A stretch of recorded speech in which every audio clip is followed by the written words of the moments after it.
मनन कुमार मिश्रा जो कि bar council of India के चेयरमैन हैं, उन्होंने एक फैसला क्या लिया वो इस वक्त विवादों में बुरी तरह से घिर गए हैं। पहले तो कॉकरोच जनता पार्टी ने उनके खिलाफ मोर्चा खोल दिया और अब सीजेआई ने भी सख्त टिप्पणी की है बार काउंसिल ऑफ इंडिया को लेकर। तो क्या सीजेआई की टिप्पणी आई है वो मैं आपको बताऊंगा, इसलिए इस वीडियो को आखिर तक जरूर देखिएगा। साथ ही इस पर आपकी जो भी राय है उसे कमेंट कर जरूर बताएगा। सबसे पहले ये जान लीजिए, ये हैं मनन कुमार मिश्रा, ये बार काउंसिल ऑफ इंडिया के लंबे समय से चेयरमैन हैं और साथ ही आपको ये भी बता दें कि इन्होंने एक फैसला लिया और ये बीजेपी के राज्यसभा से सांसद भी हैं। ये फैसला क्या लेते हैं कि नालसर यूनिवर्सिटी जो कि जानी मानी लॉ यूनिवर्सिटी है, वहां पर दीक्षांत समारोह होना था और वहां पर सीजेआई सूर्यकांत को जाना था, लेकिन वहां के कुछ छात्र जो हैं इस बात पर आपत्ति दर्ज कराते हैं कि सीजेआई को नहीं आना चाहिए।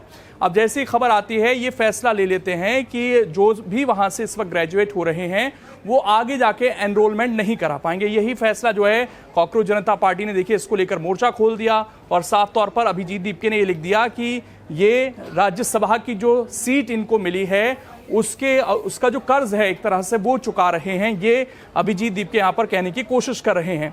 और एक तरफ उन्होंने ये भी लिख दिया कि अब जो है मनन मिश्रा इस्तीफा दो का समय जो है आ चुका है। तो मुश्किलों से तो घिरे हुए थे, अब उन्होंने जो है जैसे ये उनकी मुश्किलें बढ़नी शुरू हुई, उन पर सवाल उठने शुरू हुए, तो उन्होंने तुरंत अपना वो फैसला वापस ले लिया। उन्होंने कहा कि नहीं, छात्र इनोसेंट होते हैं और हमारा कोई ऐसा मोटिव नहीं था जो छात्रों के खिलाफ हो।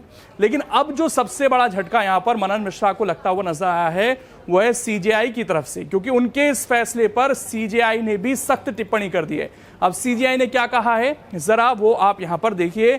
सीजेआई कह रहे हैं कि छात्रों को शांतिपूर्ण विरोध प्रदर्शन करने का अधिकार है और उन्होंने इस मामले में बीसीआई यानी कि बार काउंसिल ऑफ इंडिया की भूमिका पर सवाल उठाया। मुख्य न्यायाधीश ने कहा कि बीसीआई बेवजह कार्रवाई कर रहा है। अगर छात्रों के पास विरोध करने का कोई कारण है तो उन्हें विरोध करने का पूरा अधिकार है। छात्र मुझे पत्र भी लिख सकते थे, ये छात्रों और मेरे बीच संवाद है। वो कौन होते यानी कि बीसीआई कौन होता है बेवजह मुद्दा उठाने वाले, ये बिल्कुल अनुचित है। बीसीआई का इससे कोई लेना देना नहीं है, ये सीजेआई सूर्यकांत कह रहे हैं।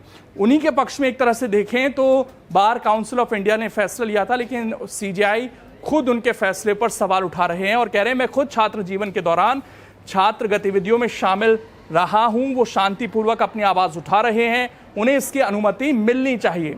भले ही वो गलत हो फिर भी उन्हें विरोध करने का अधिकार है।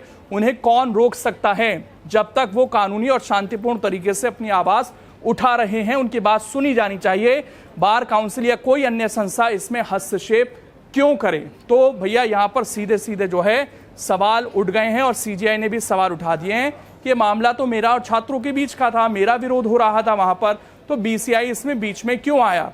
कुल मिलाकर बात यह है कि एक तरफ वो अपने फैसले से पीछे हट चुके हैं, दूसरी तरफ उन्हें सीजेआई की भी सख्त टिप्पणी का सामना करना पड़ रहा है।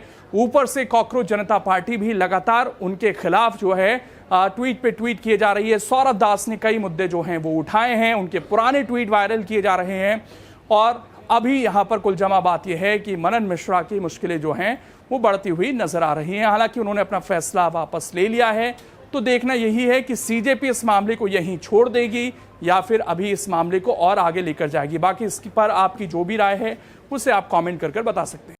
अगर आप ये वीडियो YouTube पर देख रहे हैं तो हमारे चैनल को सब्सक्राइब कर बेल आइकन दबाएं और Facebook पर देख रहे हैं तो हमारे पेज को लाइक करें।